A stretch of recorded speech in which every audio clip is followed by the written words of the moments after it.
Siempre quise decir eso porque yo veía que todos los que predican lo dicen y lo quería desencajar. Así que puedes tomar asiento, iglesia. Muchas gracias. Gracias, Mike. Un poquito más para acá, bro. Tenemos poquitas fallas técnicas. Ahorita lo solucionamos. Ahí está. Sí. Ahí está. Va. Hola, buenas noches. No logré ver si había personas que nos acompañaran por primera vez. Me gustaría si puedes apoyarme levantando tu mano para saber hacia dónde tengo que hacer las preguntas. No es cierto. Ok, va, bienvenidos. Antes de comenzar, yo sé que el pastor ya oró, pero de igual manera me gustaría hacer otra oración muy pequeña, porque yo tengo bien claro algo. Yo no soy nada, no tengo nada y no puedo hacer nada sin la ayuda de Dios. Así que me gustaría orar para dejar este momento en manos de Dios y que Dios tome el control, ¿va? Gracias, Padre, por todo lo que nos das, por todo lo que nos quitas, por la oportunidad que nos das de estar vivos un día más, Padre. Así que esta tarde te pedimos que tu Espíritu Santo, tu amor y tu presencia se glorifique. Habla nuestra vida, habla nuestra mente, habla nuestro corazón y que nos permitas poder recibir tu mensaje. Te lo pedimos en el nombre de Jesús. Amén. Va, comenzamos. Voy a hacer muchas preguntas. Vamos a poner primero las reglas sobre la mesa. Si tú crees que puedes estar jugando Candy Crush, si crees que vas a poder estar viendo ahí cosas en Instagram, te equivocas. Al que vea más distraído, a ese, ¿tú qué piensas? ¿Tú qué opinas? ¿Va? Así que tampoco voy a ser tan imprudente, no se me da mucho eso, pero la risa es la que ondea, pues, Así que comenzamos. ¿Qué se ha estado hablando últimamente aquí en la iglesia? El pastor nos ha estado ayudando a desarrollar una serie llamada La Voz de Dios. Y todo empezó desde la puerta. ¿Se acuerdan de la puerta? Cuando Jesús toca en Apocalipsis 3:20, que dice que yo estoy a la puerta y llamo. El que oye mi voz, entraré y cenaré con él y él conmigo y bla, bla, bla, bla. Todo lo que dice el versículo, no me lo sé de memoria. Pero a partir de ahí el pastor empezó a desarrollar una serie llamada La Voz. Esta voz de Dios que siempre nos orilla y nos impulsa a intentarlo una vez más, que siempre nos habla de que nos levantemos, nuevos comienzos, etcétera, etcétera. Pero el pastor ha estado desarrollando también dentro de esta misma serie las voces que compiten con la voz de Dios. Estas situaciones, estas posturas, estas actitudes del corazón que a veces no nos permiten oír con claridad la voz de Dios. Y nos han estado hablando de la voz de la culpa, de la voz de las circunstancias, de la voz de la justificación. Y la pastora el día domingo nos hablaba de la voz del orgullo, del problema de escucharte demasiado, de cómo eso influye para a veces que nos alejemos y tomamos decisiones alejados de Dios. Y eso es lo que se ha estado hablando últimamente acá en la iglesia. Y antes de pasar al tema que quiero hablarte yo, que es de otra voz que impide que escuches la voz de Dios, me gustaría dejarte una frase que el pastor mencionó el miércoles pasado. A veces el pastor piensa que no le pongo atención, pero sí pongo atención. Yo aprendo moviéndome y si me tienes sentado media hora probablemente no te ponga atención. Yo ocupo estarme moviendo y así escucho y así aprendo. Así que quiero dejarte con una frase que el pastor nos dio y a partir de ahí comenzamos. Dice: las circunstancias pueden describir el presente, pero nunca determinan el futuro cuando Dios ya habló. Y antes de comenzar quiero explicarte esta parte. Tu circunstancia, tu temporada y la situación en la que tú estás solamente describe el presente. No está describiendo quién tú eres, no está describiendo lo que viene y no está describiendo lo que tú eres en Dios. Simplemente describe una temporada, ¿va? Ahora, a partir de ahí comenzamos. Traje un pizarrón, a mí me gusta mucho rayar y quiero explicarte algo. Todos hemos pasado circunstancias o temporadas difíciles. Todos hemos pasado una tormenta que nos desestabilizó. Todos hemos pasado un desierto que al parecer no acaba y todos hemos pasado diferentes sequías. Y eso rompe el ritmo. Lo voy a hacer con miedo porque tengo miedo que se caiga. El ritmo que llevábamos en la vida. Y a veces en ese ritmo nos encontramos en circunstancias complicadas. Y nos encontramos en, déjalo desbloqueo aquí para leértelo. A veces nos encontramos en crisis financieras, en problemas familiares, pérdidas y decepciones. Nos podemos encontrar en cansancio emocional, sequías espirituales, depresión, ansiedad, adicciones o codependencia. Y todas estas situaciones vienen sin avisar, vienen sin decir, oye, en un mes más, para que te prepares, va a haber una crisis financiera. No ocurre así. La realidad es que de repente vamos en un ritmo, pasan cosas y nos encontramos estancados y nos encontramos en situaciones que parecen poco favorables. Y es ahí donde a veces nuestra fe flaquea, donde nuestro insomnio se hace presente, donde la ansiedad toca la puerta. Y este tipo de situaciones, llámese una crisis financiera, una situación familiar, un divorcio, una separación, una enfermedad que llegó sin previo aviso, que vino a perturbar todo en casa, son cosas de la vida, por así decirlo. Y hay una frase de Rocky, a mí me gusta mucho Rocky, más ahora que está en Netflix, yo soy fan de Rocky Machine, y hay una parte donde dice, ni tú ni yo ni nadie golpeará tan fuerte como la vida. Y es una realidad. La realidad es que Cristo también nos lo dijo, en el mundo tendrán aflicción, pero confiar, porque yo he vencido al mundo. Pero entre este proceso donde el desierto se ve tan largo, donde la tormenta no se calma, donde la situación en lugar de mejorar empeora, y es donde empiezo a dudar de que Cristo verdaderamente haya vencido al mundo, porque mi mundo se está viniendo abajo.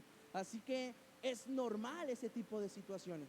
Mi papá una vez me comentaba, una vez que yo estaba viviendo crisis, mi papá me decía, bien relajado yo, contándole todos mis problemas, desde ahí me empecé a quedar pelón, y mi papá decía, todo sale, hombre, todo sale. Y yo así, chale, está bien, pues, pero tiene razón, todo sale.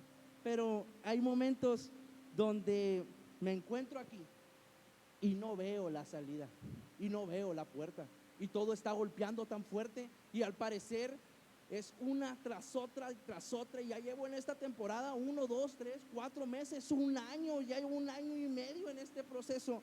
Y es ahí donde, muchas gracias, Mike, es ahí donde en lugar de avanzar, simplemente sobrevivo. Y es cuando empezamos a adaptarnos de una manera equivocada. Y es cuando cuando estamos sobreviviendo, es cuando empezamos a reflejar lo siguiente: sonrío, pero duele. Entonces reflejas esa incomodidad, de esas veces que ya llegas con una máscara a casa, que llegas con una máscara a la iglesia, y es ahí, no sé si puedan ponerme la diapositiva, la del punto 2, y es ahí donde te levantas sin motivación, duermes pero sigues cansado, desmotivado para todo, sabes qué hacer pero no logras avanzar, te sientes estancado, te sientes frustrado, continúas con la rutina pero sin esperanza, todo se vuelve monótono, todo se vuelve sin este sentimiento de satisfacción por lo que estoy haciendo, reflejas dolor, frustración, cansancio, siempre estás drenado, sin ánimos. Y eso ocurre cuando estoy sobreviviendo en la crisis, cuando estoy aquí, cuando reconozco de alguna manera que sí, la vida tiene esos bajones, pero cuando estoy sobreviviendo es cuando empieza a haber un problema, porque decido quedarme en la temporada, decido quedarme en la tormenta y decido quedarme en el desierto. Y ni tú, ni yo, ni nadie fuimos diseñados para eso. Tú y yo fuimos diseñados para ir de victoria en victoria, de gloria en gloria, de temporada nueva en temporada nueva, y cada una de esas temporadas ver la gracia y la mano de Dios obrar a nuestro favor. Tú y yo somos hijos de Dios. Así que si en algún punto tú te has resignado a quedarte en esa situación, déjame decirte que no fuiste creado para eso. Tu final no lo va a decidir tu temporada. Y es aquí donde tenemos que aprender a hacer esta palabra que a mí me gusta mucho, llamada resiliencia. La resiliencia es la capacidad que tiene el ser humano de adaptarse, aprender, sacar lo mejor de sí y volverse a levantar. Es, por ejemplo, un niño que crece en una casa hogar, sin padres, sin recursos, sin dinero, sin palancas, sin contactos, que ese niño logre salir de ahí, termine la universidad, logre avanzar y lleve una vida próspera y feliz. estamos hablando de que es una persona resiliente. Alguien que ante la temporada, ante la circunstancia, ante el problema, logró avanzar y decidió no quedarse estancado. Eso es resiliencia, tener la capacidad de adaptarte, pero hay una pequeña línea que a veces nos juega en contra, y es cuando decides resignarte a la situación. Porque la resiliencia es cuando tú te adaptas, aprendes y sales adelante. Resignación es cuando me aprendo a vivir en la tormenta y creo que ese es el estilo de vida que debo llevar. Eso no es ser resiliente, eso es vivir resignado ante una tormenta. ¿Sí me estoy explicando? Ok, es que los veo bien serios. Ahora, la resignación es cuando ya me acostumbré a vivir así. Y es cuando empiezo a usar estas situaciones, de estas justificaciones, cuando digo, así soy yo, nunca voy a cambiar, así es mi proceso, mientras no empeore, está bien. Y decidimos amoldearnos a la temporada y creemos que tengo que seguir estando aquí y que creo que puedo avanzar en esa manera. Para mí la imagen está bien clara, ¿eh? Así que cuando lo tenía en mi cabeza me sonó clarísimo. No sé si tú alcances a verlo o me vengas siguiendo, pero esa parte a veces es incómoda, porque cuando tú aprendes a vivir en esa temporada no estás avanzando, y es cuando empiezas a estancarte emocionalmente, y es cuando tu fe empieza a flaquear, y es cuando empiezas a tener problemas por todos lados, y es cuando todo se empieza a desmoronar. Cuando tú no atiendes una situación, tiende a empeorar y sobre todo tiende a impactar las áreas de tu alrededor. Y la realidad es que de aquí no vas a poder avanzar. La realidad es que de aquí vas en picada. Y es aquí donde entra esta voz de Dios, donde quiero decirte una frase que creo que me estoy brincando. A veces no estamos superando situaciones, simplemente estamos aprendiendo a soportarlas, y eso no es correcto. Quiero leerte algo que escribí, que dice: a veces confundimos resiliencia con resignación. Aprendemos a sobrevivir, nos adaptamos al dolor y terminamos normalizando lo que no está bien. Bajamos nuestros estándares, dejamos de luchar por cambiar y nos conformamos con soportar la situación. Incluso podemos llegar a espiritualizar nuestro problema, llamándolo mi aguijón, cuando en realidad se ha convertido en una excusa para no enfrentar aquello que necesita ser transformado. Es ahí donde está el problema. Ahora te tengo una pregunta que no quiero que me contestes, por favor no la contestes, es una pregunta que quiero que lleves hacia adentro. Yo hago muchas preguntas, de repente te puedo preguntar cuál es tu pan favorito, y de repente te hago otro tipo de preguntas como esta, que dice: ¿te estás adaptando a tu proceso para avanzar o te estás adaptando para aprender a vivir en él? Y es algo que quiero que reflexiones.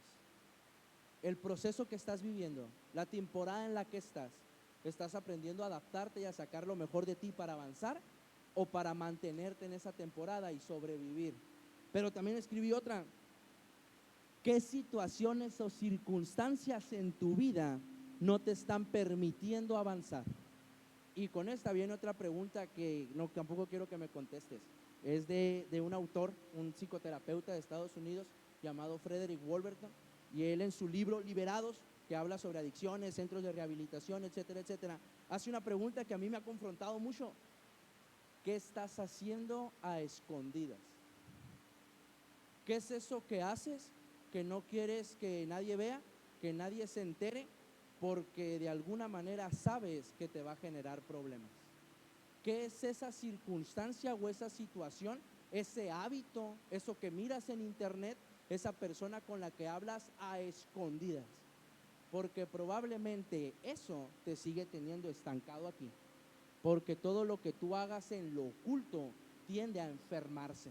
Si yo agarro una bolsa de basura y la pongo abajo de la cama, puede que ya no la vea, pero con el tiempo la basura se va a empezar a podrir y va a empezar a manchar el lugar y va a empezar a penetrar en olor de podrido el cuarto, y después ese olor va a salir a la sala, y después va a salir a toda la casa, y después va a salir a la calle. Así que, ¿qué estás haciendo a escondidas? Porque eso que estás haciendo a escondidas tiende a enfermarse, y probablemente eso que estás haciendo a escondidas te mantenga aquí, o peor aún, te haga ir más abajo en picada, ¿va? ¿Estamos claros hasta aquí? Ahora tengo otra cosa que me gusta mucho mencionar. Suelta los cacahuates. Ahorita te lo voy a explicar. Déjame hidratar.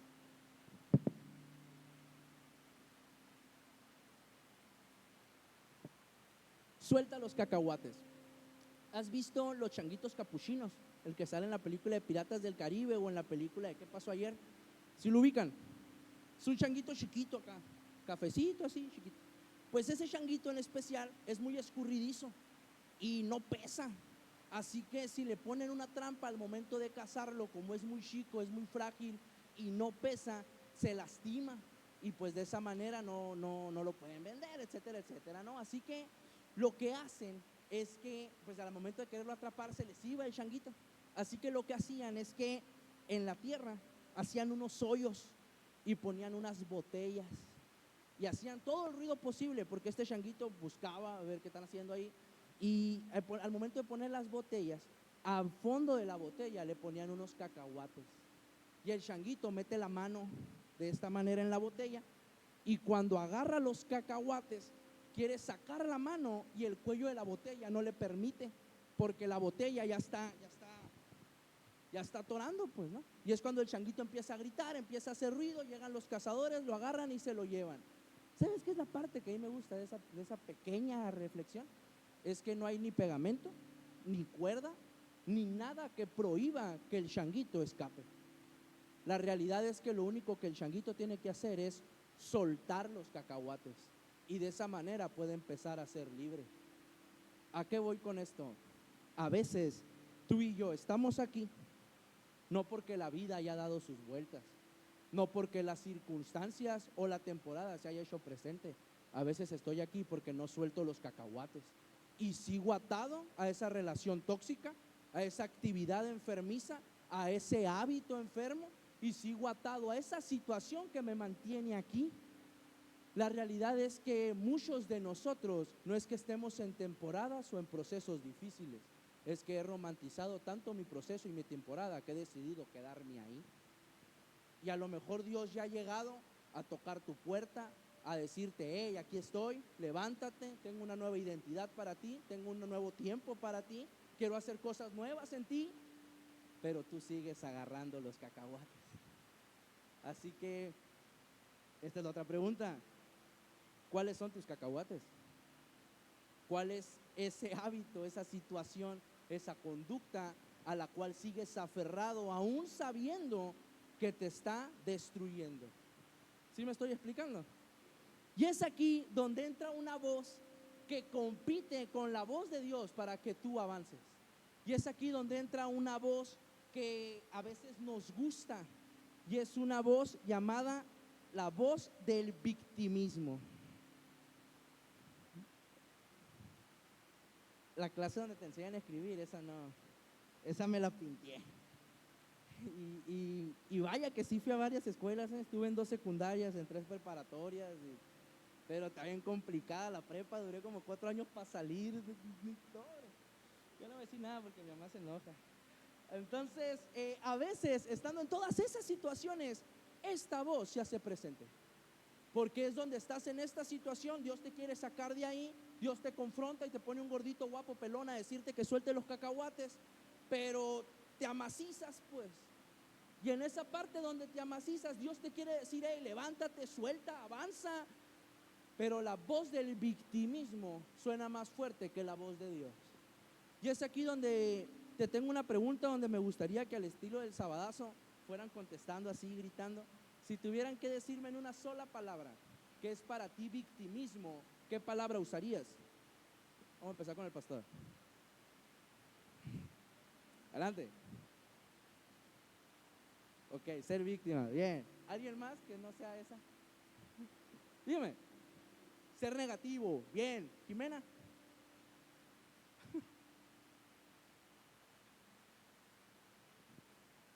3 segundos. Ok, la tengo que dejar pensar. ¿Alguien más en una sola palabra que es para usted el victimismo? Dígame.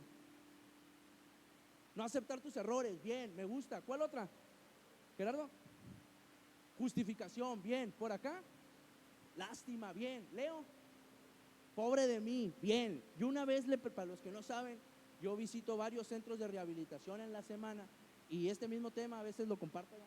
Y una muchacha me decía una vez, el victimismo es disfrutar de mi sufrimiento.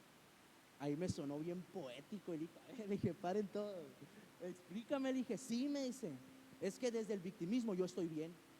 Y desde el victimismo yo estoy aquí en esta temporada y en esta situación por culpa de alguien más. Y yo estoy aquí por culpa de mi papá que me abandonó, de mi mamá la neurótica, de mi pareja la infiel, de mi jefe en el trabajo, de la colonia donde crecí, de la situación, del tiempo, del clima. Yo estoy aquí por culpa de todos, me dice.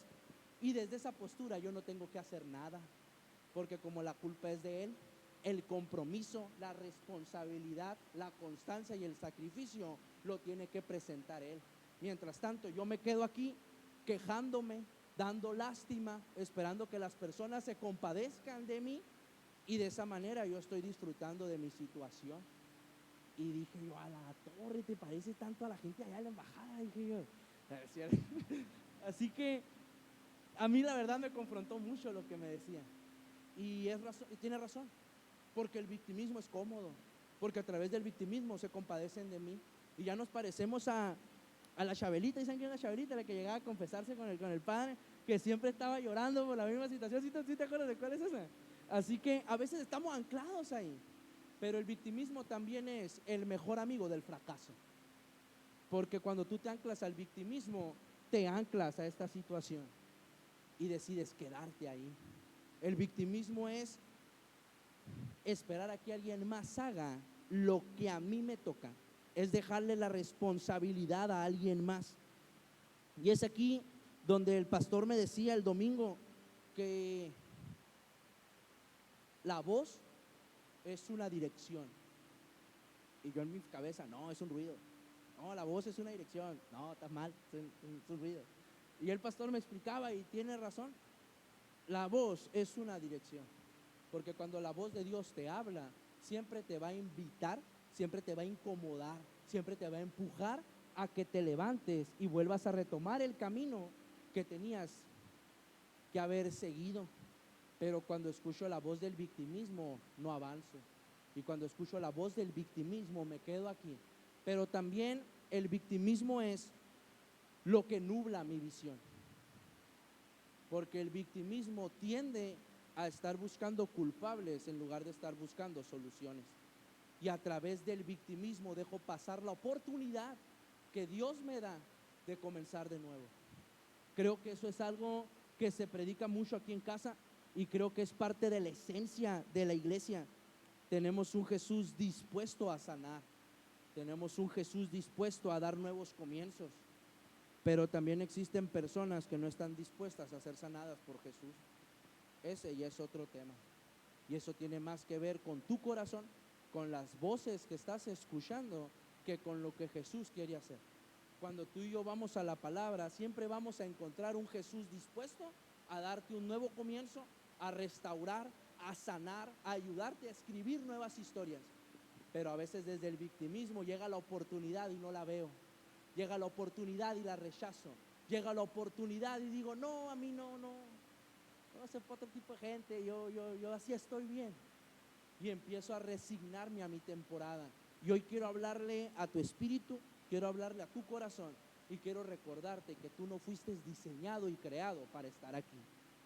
Yo no creo que Dios, en su infinito amor, en su infinita misericordia, haya dicho en algún punto, voy a crear esta persona lleno de talentos, lleno de habilidades, lleno de dones, y le voy a dar esta temporada para que se vuelva loco emocionalmente. O sea, no creo que haya sido así. No creo que Dios haya dicho, ¿sabes qué? Voy a crear esta mujer llena de amor, tan virtuosa, tan atenta, y le voy a dar este hombre que la rebaje, que la humille, que le sea infiel, que la dañe emocionalmente. O sea, no creo que eso haya estado dentro del plan de Dios. Y esto que te acabo de decir me lo tuve que decir muchas veces, porque yo no creo que Dios me haya creado para estar esclavizado a una sustancia. Y lo tuve que repetir una y otra vez hasta que me la creí. Así que, iglesia, te invito a que hagas lo mismo. Tú no fuiste creado para estar anclado a una situación. Tú fuiste creado para ir de victoria en victoria, para ir de gloria en gloria, y para que tu testimonio sea de gloria y honra para Dios y para las personas que están allá afuera, que puedes motivar a través de tu historia. Pero tu historia no termina aquí. Tenemos que quebrar el victimismo. Y hay una historia en la Biblia, porque a lo mejor tú dices, este vato no ha dicho ni un versículo.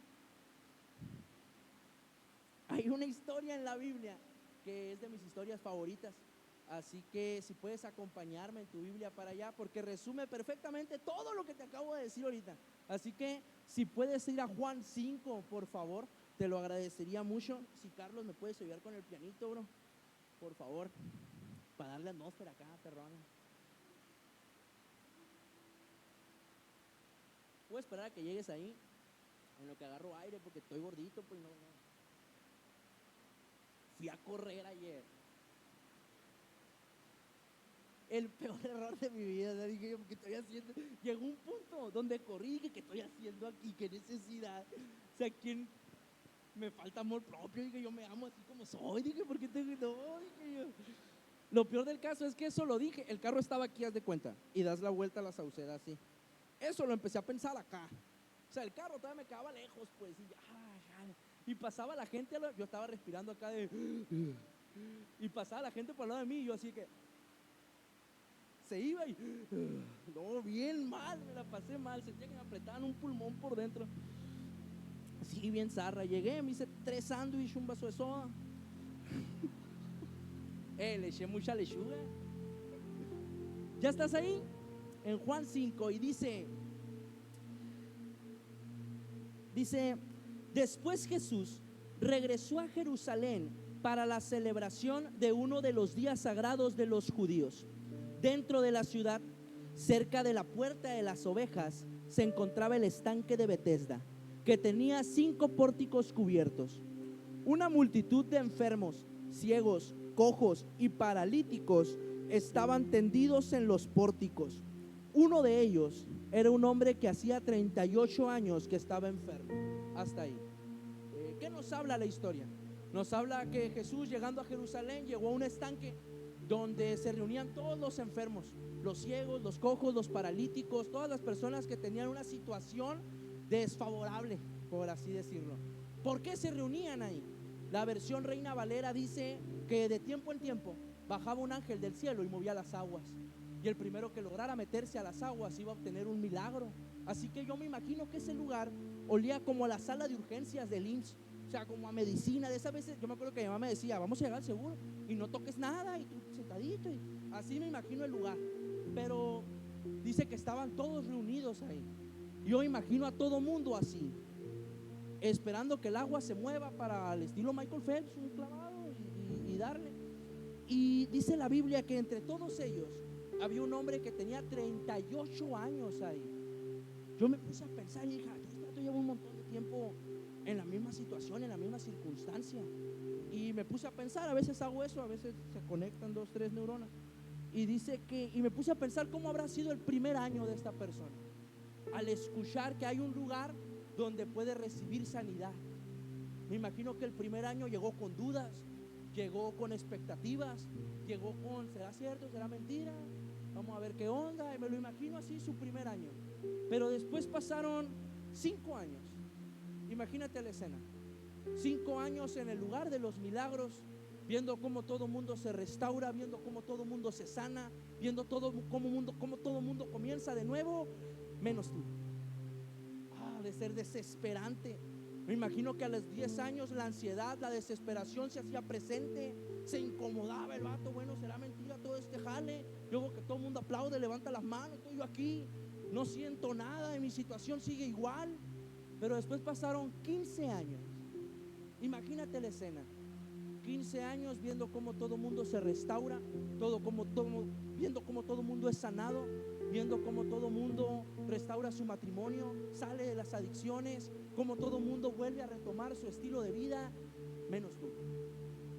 Me imagino que después de 15, 20 años el corazón se llena de decepción, de tristeza, de bueno, a lo mejor y yo estoy diseñado para esto, y llegó a aceptar la situación, el problema y la circunstancia, y logró resignarse a la temporada. Pero me pongo a pensar cómo habrá sido su corazón a los 30 años. 30 años ahí, viendo cómo todo el mundo se restaura, comienza de nuevo, escribe nuevas historias, testifica milagros, menos tú. Ha de ser triste, el corazón endurecido, ya estando en el lugar sin esperanza, con celo, con envidia. ¿Por qué tú sí y yo no? ¿Qué tiene él que no tenga yo? Con rencor, con envidia, y después pasan 38 años en la misma situación, y a lo mejor el paralítico aprendió a sobrevivir en su circunstancia, y aprendió a sonreír, y aprendió a vivir de esa manera. Pero esta es la parte que me busca, el versículo 6, que dice: cuando Jesús lo vio y supo que hacía tanto tiempo que padecía la enfermedad, le preguntó. En otras versiones dice que se le acercó, y esa parte una vez la mencionaba el pastor y me gustó mucho. Jesús siempre está viendo a quién darle un nuevo comienzo, y si tienes que quedarte con algo esta noche, que sea con eso. Jesús ya te vio, Jesús sabe cuánto tiempo tienes en tu temporada y en tu circunstancia, pero la parte que más me gusta es que Jesús se quiere acercar, que Jesús quiere estar cerca, que Jesús ya te vio. Oye, si tú has llegado a creer que pasas desapercibido, que nadie te ha notado, déjame decirte que ante los ojos de Jesús tú brillas, brother. Jesús ya te vio, y creo que eso debe traerle esperanza a tu corazón, porque no existe temporada, desierto, tormenta o oscuridad de la cual Jesús no quiera sacarte. Y dice que cuando Jesús se acerca, le hace una sola pregunta. Si me iba a pasar el equipo de alabanza, por favor. Dice que Jesús le hizo una sola pregunta: hey, ¿te gustaría recuperar la salud? Imagínate el momento, brother, que ahorita llegara Jesús, se parara al lado de ti y te hiciera una sola pregunta: hey, ¿te gustaría comenzar de nuevo? ¿Te gustaría restaurar tu matrimonio? ¿Te gustaría escribir nuevas historias? ¿Te gustaría romper tus cadenas? ¿Te gustaría vivir con salud financiera? ¿Te gustaría dormir en paz? ¿Te gustaría volver a reconciliar el sueño? ¿Te gustaría volver a sonreír sin dolor? ¿Te gustaría volver a adorar y alabar a Dios como lo hacías anteriormente? Imagínate el momento que Jesús llega, se para al lado de ti y te dice: oye, tengo nuevas temporadas para ti. ¿Te gustaría escribir nuevas historias? La pregunta es sencilla. No necesitas saber inglés, no te están preguntando si ocupas calculador o no, solamente tienes que ser honesto. Pero la voz del victimismo retrasa la oportunidad del milagro. Dice que el paralítico le contesta: es que no puedo, Señor, porque no tengo a nadie que me meta en el estanque. Siempre llega alguien antes que yo. Y en esa parte yo dije: qué gana de haber estado allá en la alberca esa para meterlo yo al vato, o sea, pobrecito. Pero eso cambia la historia, porque cuando él dice: es que no puedo, Señor, porque no tengo a nadie que me meta en el estanque, significa que no llevaba 38 años peleando, llevaba 38 años resignado a su situación, esperando que alguien más hiciera lo que a él le toca. Pero la voz de Jesús siempre va a invitarte a que te levantes. Y me gustaría que te pusieras de pie, iglesia, porque lo siguiente es lo que más me gusta de este mensaje. Dice que Jesús se acerca y le dice: levántate, toma tu camilla y anda. Es decir, que el paralítico se encontraba aquí y Jesús le dice que se levante y que tome su camilla.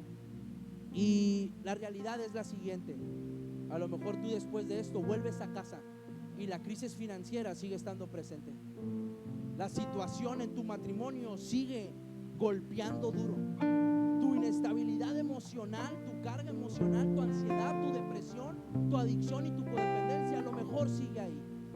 Pero esta es la parte que más me gusta: cuando tú decides levantarte, Jesús te ayuda a cargar todo ese dolor. La realidad es que a lo mejor el problema no desaparece hoy, esta noche, pero lo que sí va a ocurrir es que Jesús se va a empezar a mover a tu favor, porque cuando tú cancelas la voz del victimismo, la voz de Jesús que siempre te va a orillar a levantarte.